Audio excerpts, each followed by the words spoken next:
March 28, 1942. Saint-Nazaire, occupied France. 35 minutes past 10 in the morning. On board a British destroyer wedged into the gates of a dry dock stand around 40 German officers.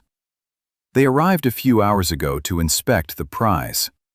The night raid has been beaten off, the British launches burned to the waterline, most of the Commandos killed or captured in the streets of the town. The ship has been searched from bow to stern. No explosives found. A German officer has just told a captured British commander, almost as a courtesy, that his men underestimated the strength of the dock gates, that the whole desperate effort had come to nothing. The commander heard him out calmly and answered that perhaps they had not underestimated it at all.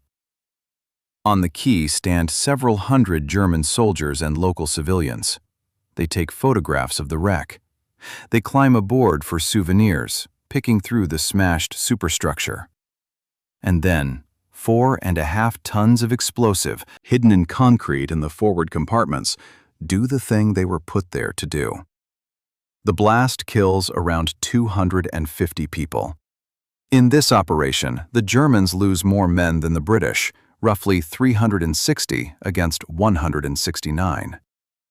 And most of the Germans do not die in the night battle. They die in the morning, after the fighting is over. On a ship their own engineers have spent 8 hours declaring safe. The official version of this raid is a reckless operation on the edge of madness that somehow worked. The real version is colder. The explosion was not luck. It was the calculation of one man who understood something the German command never did. The surest way to hide a weapon is to put it where the enemy will not think to look. Today, the story of a ship built by Americans in 1919, stuck off as scrap, rebuilt into a living bomb, and spent to lock the most dangerous battleship of the Second World War inside a Norwegian fjord for 3 years. The story of why the Germans could not find 4.5 tons of explosive in a ship they completely controlled. And the story of a 23-year-old sergeant whose Victoria Cross was awarded on the recommendation of the enemy who killed him. On the 29th of June, 1918, the destroyer USS Buchanan was laid down at the Bath Iron Works in Maine. A Wicks-class ship, 1,260 tons, 4 funnels, the silhouette American yards were stamping out by the hundred in the final year of the First World War. Buchanan was launched 7 weeks after the armistice. The war she was built for ended before she could reach it. For 20 years, she sat in reserve. By September 1939, when the Atlantic had turned dangerous again, she was brought back into service. The ship was in her 22nd year. On the 2nd of September 1940, Roosevelt and Churchill signed the deal that history remembers as destroyers for bases. The United States, still neutral, handed Britain 50 obsolete four-stackers in exchange for 99-year leases on bases in Newfoundland, Bermuda, and the Caribbean. In public, Churchill called it the most advantageous exchange in British history. In private, his aide John Colville compared Britain's position to Finland's before the Soviet Union, voluntary on paper and without alternatives in practice. Buchanan was given a new name, HMS Campbeltown, after a Scottish town. Admiral George Creasy, head of Britain's anti-submarine service, put it without any ceremony. Any destroyer that could steam, shoot, and drop depth charges was worth its weight in gold in the autumn of 1940. Campbeltown went to the western approaches, convoys, anti-submarine patrols, storms. By January 1942, she was 23 years old, and in the home fleet she counted as one of the oldest destroyers still in service. That is what decided her fate. In January 1942, Combined Operations Headquarters was handed the task of destroying the only dry dock on the entire western Atlantic coast of Europe large enough to take the German battleship Tirpitz. Tirpitz lay in Trondheim Fjord, sister to the Bismarck, 53,000 tons, 8 guns of 458 mm caliber, faster than any British battleship. On the 25th of January, Churchill wrote that the destruction of this ship was the greatest naval event of the moment, and that no other target was comparable to it. Tirpitz never fired a single shot at a convoy. Simply by sitting in Norway, she pinned 7 British battleships and battlecruisers to the northern waters. The Normandy dock at Saint-Nazaire had been built in 1932 for the liner SS Normandy. 300 meters long, with gates weighing 1,500 tons, the largest dry dock in the world when it was built. Between Germany and the equator, it was the only place a damaged Tirpitz could enter for repair. Without that dock, the battleship would never risk the Atlantic. Any serious hit would mean the long way home through waters the home fleet had sealed off. The British knew the value of that dock from very recent experience. A year earlier, in May 1941, the damaged Bismarck, Tirpitz's own sister, had radioed her intention after the battle in the Denmark Strait that sank HMS Hood to make for Saint-Nazaire, the same dock, the only one on the whole coast that could take a ship of her size. Bismarck never reached it. She was run down by the home fleet and sunk in the open Atlantic. But the signal had been read, and the lesson was written plainly across the chart. As long as that dock stood, German capital ships had a refuge on the Atlantic, a place to limp to and be made whole. Take the dock away, and a damaged battleship had nowhere on the whole western seaboard to go. The RAF understood this and bombed the dock 6 times. It made no difference. High-altitude bombers simply could not lay a bomb squarely onto a set of gates, and every miss fell on the town instead. That left only one route, a ground strike against the gates themselves. And so came a plan that sounded absurd until you looked closely at it.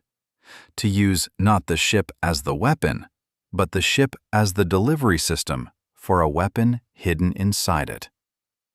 They needed a destroyer big enough to carry several tons of explosive, fast enough to run the shore batteries, and expendable enough that losing her would not be mourned. Campbeltown fit all 3. The third best of all. But for a bomb ship to work, someone had to hide death inside her, so that a German inspection would walk straight past it. That someone was a 28-year-old lieutenant. Lieutenant Nigel Tibbets, 28, a Royal Navy demolition specialist. His problem, stated simply, hide 4.5 tons of explosive in a ship so a German search would miss it. 24 Mark 7 depth charges, each holding 180 kilograms of amytal, were packed into a steel tank built into the forward compartments. The tank was then sealed in concrete. Not bolted shut, not covered over, poured solid in concrete, so that from the outside the bow looked like ordinary compartments where someone had filled part of the volume for some practical reason. Ballast. Emergency repair after grounding.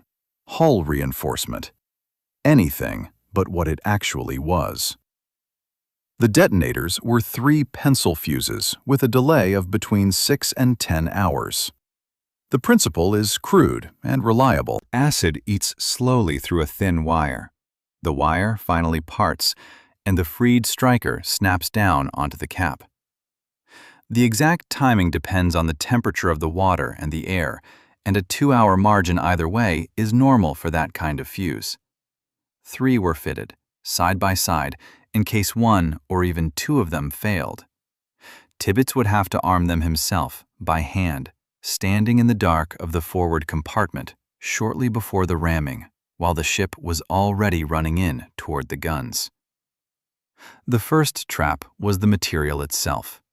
When the German engineers searched captured ships, they looked for weapons, loose metal, wires, detonating cord, the chemical smell of explosive. Concrete fit none of that.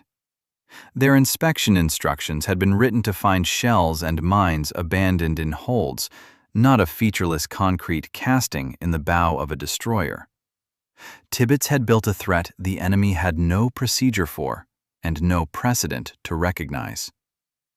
Before sailing, some of the hatches were welded shut. The logic was hard. If the Germans captured the stranded ship, they must not be able to open the compartments quickly and drag her off the gates before the blast. The ship was being prepared not just to kill, but to stay in place long enough to kill for certain. The crew of 106 understood what they were doing. Campbeltown was going one way. Their job ended the moment the ship drove into the gates, get her to the target, land the Commandos, and try to get out on the launches. Whether the launches would still be there was not something they were meant to dwell on. The disguise finished the picture. 2 of the 4 funnels were cut away, the remaining 2 angled to suggest a German Möwe-class torpedo boat. All spare armament was stripped to bring her draft down to 9 feet. Otherwise, Campbeltown could not cross the shallows of the Loire. A German ensign was raised at the stern, a German call sign loaded into the radio. Not to fool the enemy completely, to buy 5 minutes. At 20 knots, 5 minutes is worth nearly 5 kilometers. The operation was named Chariot. Campbeltown, with 106 sailors, 16 wooden motor launches carrying 265 Commandos, a flagship gunboat, and 2 escort destroyers. The RAF allotted 60 bombers instead of the 350 requested, with orders not to strike the residential quarters, so as not to bury the French. That cut-down air plan had a consequence the planners could not foresee. 60 aircraft forbidden to bomb the streets dropped their bombs one at a time irregularly. And the German anti-aircraft commander, Captain Mecke, watching that strange raid, drew the conclusion of an experienced officer. The attack was hesitant and unfocused, which meant the real business was happening somewhere else. At 11:30 that night, he ordered his crews to stay at their posts. On the 26th of March, the flotilla left Falmouth. 400 miles to the target, almost 2 days steaming.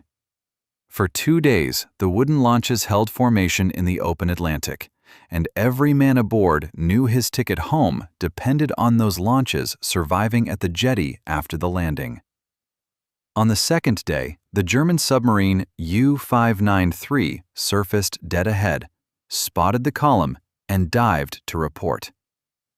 The Germans sent 6 destroyers to intercept, on a false course. The escort Tyndale forced the boat under with depth charges before she could fix the column's heading. U-593 had radioed a course the flotilla promptly changed. 6 German destroyers went hunting the British in an empty square of ocean. By the night of the 27th, the approach to the Loire was clear. Not by plan, but through a chain of accidents, each of which could have gone the other way. At 1 in the morning on the 28th, the flotilla entered the mouth of the Loire on a high tide, the only window in which Campbeltown's draft could clear the shoals. Tirpitz went below and armed the 3 fuses. On the way up the river, they passed a half-submerged wreck. It was RMS Lancastria, a British liner sunk by German aircraft in these same waters in June 1940.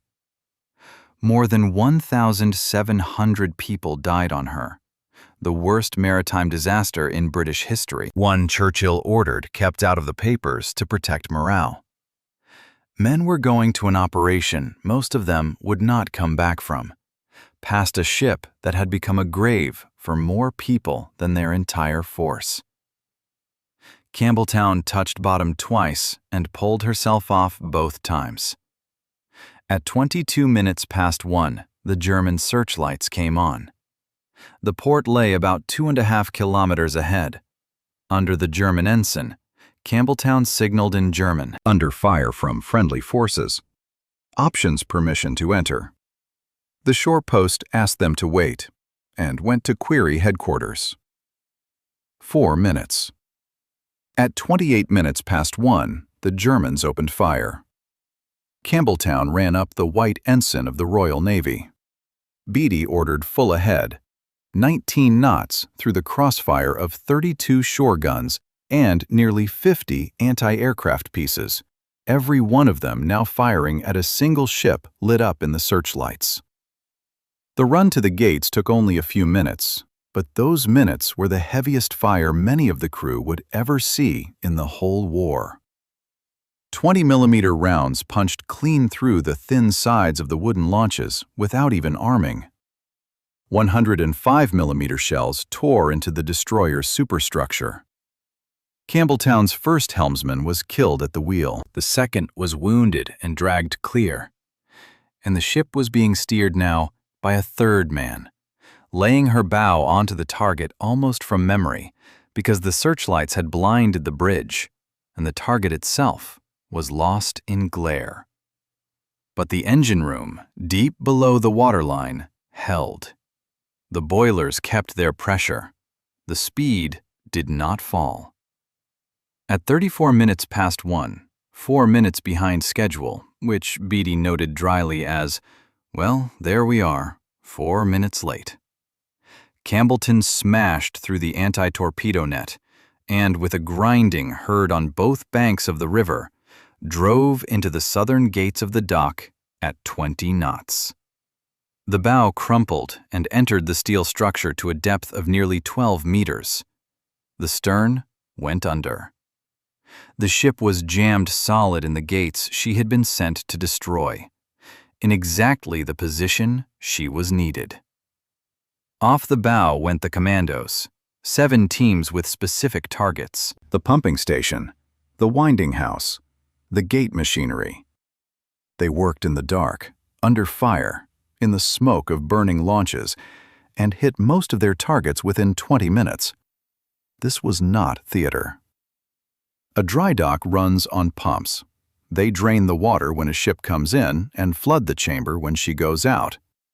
Wrecking the pumping station and the winding house put the dock out of action on its own, even if the gates had survived. The Commandos were not breaking metal. They were breaking the dock's ability to be a dock. That precision was possible because they had trained on a full-size twin. The King George V dock at Southampton had been built to the same drawings as the Normandy dock at Saint-Nazaire. That detail was not luck. It was planning. And it was paid for, too. One demolition team leader laid his charges, having already lost a man on the way to the target. On the river, a catastrophe was unfolding. The wooden launches, open on every side, loaded with men and petrol, caught fire in seconds under direct gunfire.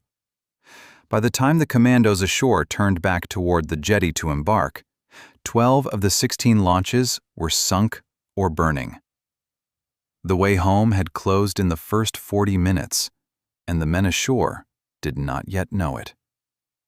They worked their tasks and waited to board launches that were no longer there. And Campbeltown sat in the gates and waited. And the German garrison, slowly taking back control of the port, began to inspect her.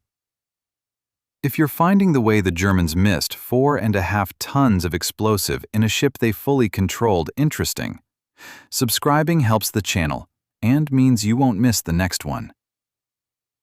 By dawn, the picture from the German side looked like this. The raid had been beaten off. Of the 611 attackers, 169 were dead, 215 prisoners. Most of the Commandos cut off from the launches surrendered after burning through their ammunition or died trying to break out of the town. 5 did not surrender. Without launches, without a map, without a chance, they set off south on foot, across an entire occupied continent, sleeping in fields and barns, heading for neutral Spain and from there to Gibraltar. All 5 made it. The British destroyer was stuck in the gates, and the night search had turned up no explosive. By 9 in the morning, senior garrison officers, port engineers, and intelligence men had come aboard Campbeltown. The inspection was thorough. Shell holes, a wrecked superstructure, blood and spent cartridges on the deck. In the bow, concrete. The engineers looked it over and found nothing. Building material, perhaps an emergency repair. The welded hatches slowed those who wanted to look deeper into the forward compartments, but by morning, it already seemed to the Germans that there was little left to see. Beatty was being held under guard. His interrogator told him plainly, the British had underestimated the strength of the gates. The ship was stuck, but the gates were intact. The whole thing had failed. Beatty listened calmly. He did not know exactly when the fuses would fire. The pencil mechanism gave no precision. He only knew that they would. Tirpitz had armed them around 1 in the morning, which meant somewhere between 7 and 11. There was no point arguing with the German, and Beatty said nothing, waiting for the ship to finish the sentence for him. 9 o'clock. Nothing. Hour passed after hour, and the garrison relaxed. The fact that the fuses had not fired by 9, the Germans read as the final proof that the raid had failed in everything. A stuck ship, intact gates, a story to laugh about.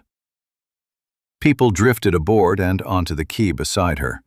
By 10 in the morning, around 40 German officers and several hundred soldiers and civilians had gathered on and around the ship. They photographed themselves against the prize. They climbed the deck for souvenirs. Port engineers walked the damage with notebooks and worked out an estimate. The dock was hit. But the gates, by first assessment, were holding, and the repair would take weeks, not years. They stood on 4.5 tons of amytal and counted weeks. At 35 minutes past 10, Tirpitz's 3 fuses fired almost together.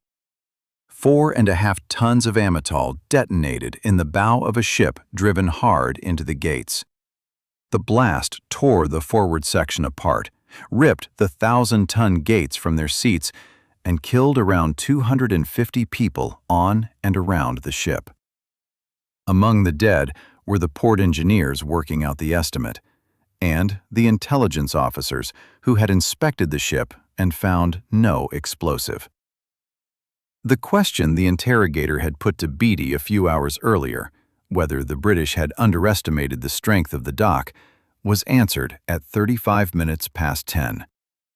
They had not underestimated it. By some accounts, several captured British officers who knew the timing of the blast went along willingly as the German parties toured the ship and died with them.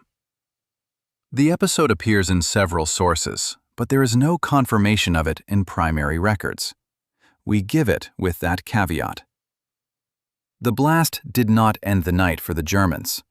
Some hours later, by the harbor locks, away from the Normandy dock, 2 more torpedoes went off. Fired in the night by a motor launch, they had failed to detonate at once and lay quietly in the silt until a delay mechanism finished the job. To a garrison already shaken by the morning explosion, it sounded like the start of a second attack. The Germans opened wildfire, at shadows, at their own men, at anything moving in the port. Saint-Nazaire, which had thought itself the victor by noon, was firing on itself by evening. And the Normandy dock, after the Campbeltown blast, was out of action. Not for months, but until 1948. 6 years, 3 of them during the war, when the Germans needed it most. The question of why the Germans missed the explosive in 8 hours cannot be reduced to, they didn't think of it. They were looking for exactly what their instructions told them to look for: weapons wires, minas, the smell of explosive. Concrete fit none of those signs, because before Saint-Nazaire, no one had packed explosive into concrete. The German system failed, not through the stupidity of one engineer. Its procedure was written for the last threat. Tirpitz won because he attacked the blind spot in the procedure. The strategic result is measured not in losses, but in what did not happen. Tirpitz spent the rest of her life in the Norwegian fjords. Without the Normandy dock, she could not risk the Atlantic, because a single serious hit would leave her with nowhere to go. Her one major sortie was a run to Spitsbergen in 1943. She shelled a weather station and a small garrison with her main guns and returned to the fjord. Britain still tied down forces to watch her, but watching a ship at her berth is a different problem from chasing a ship at sea. The difference between those two tasks is measured in thousands of tons of convoys that survived. The same convoys carrying the fuel, the machines, and the men for the future landing in Normandy. To lock one battleship at her moorings for the rest of the war, it took one old destroyer, given away one way. In November 1944, Lancasters sank Tirpitz with tallboy bombs in Tromsø Fjord. The largest battleship ever built in Europe spent the whole war at anchor and never made a single combat sortie into the Atlantic. The raid had one more consequence, paid for with other men's lives. Saint-Nazaire, together with the raid on the island of Sark, so enraged Hitler that in October 1942 he issued the Commando order. Captured raiders were to be shot without trial. Many Allied prisoners later died under that order. The cost of the operation is documented precisely. Of 611 British men, 169 were killed, 215 taken prisoner, nearly half of them wounded. In a single night, 5 Victoria Crosses were awarded, and 89 decorations for gallantry in all. More Victoria Crosses than for any other British operation of comparable length in the history of the award. In British military memory, Saint-Nazaire is remembered as the greatest raid. The Germans lost around 360 killed, more than the British, and most of them died in the morning, inspecting the prize. Sergeant Thomas Frank Durant of No. 1 Commando was not on Campbeltown. He was on motor launch ML-306, wooden, 9 meters long, armed with Lewis guns, no armor. He was 23. He had enlisted as a sapper in 1937, at 19, before the war. As the surviving launches withdrew down the river, out in the open sea some 45 miles from Saint-Nazaire, they were intercepted by the German destroyer Jaguar. 1,200 tons against a 65-ton wooden launch. By every rule of naval warfare, ML-306 should have stopped, lowered her flag, and let her people be taken. Jaguar fired a warning burst across her and ordered the launch to surrender. Durant, out in the open, lit up under the searchlight, already wounded in the arm crossing the estuary, answered with fire. He fired at the bridge and the searchlight of a destroyer that was higher, armored, and stronger in every measurable way. Jaguar closed to 50 or 60 yards, at times nearer than that. It demanded surrender again. It got another burst. The captain, Captain Lieutenant Paul, said afterward that the man at the gun kept firing with wounds to both arms, both legs, the stomach, and the head, firing until he physically could no longer hold the weapon up. The launch surrendered only after Durant lost consciousness at the silenced gun. He died of his wounds the same day in captivity. The first British Army soldier to win the Victoria Cross for a naval action. What made his case unique was not the deed, but what came after it. Captain Lieutenant Paul, captain of the destroyer that had finished ML 306, met Lieutenant Colonel Newman in a prisoner of war camp and raised the subject of the man at the gun himself, saying he deserved the highest award and suggesting that Newman put him forward for it. But Newman could not file the report. He was a prisoner in the same system of camps. The recommendation waited 3 years. Only when Newman was freed in 1945 did he finally submit it, citing the testimony of the German officer who had been on the other end of the gun. And so Durant received the Victoria Cross on the word of the enemy who had killed him. The whole operation rested on invisibility, hiding a threat so it would not be seen.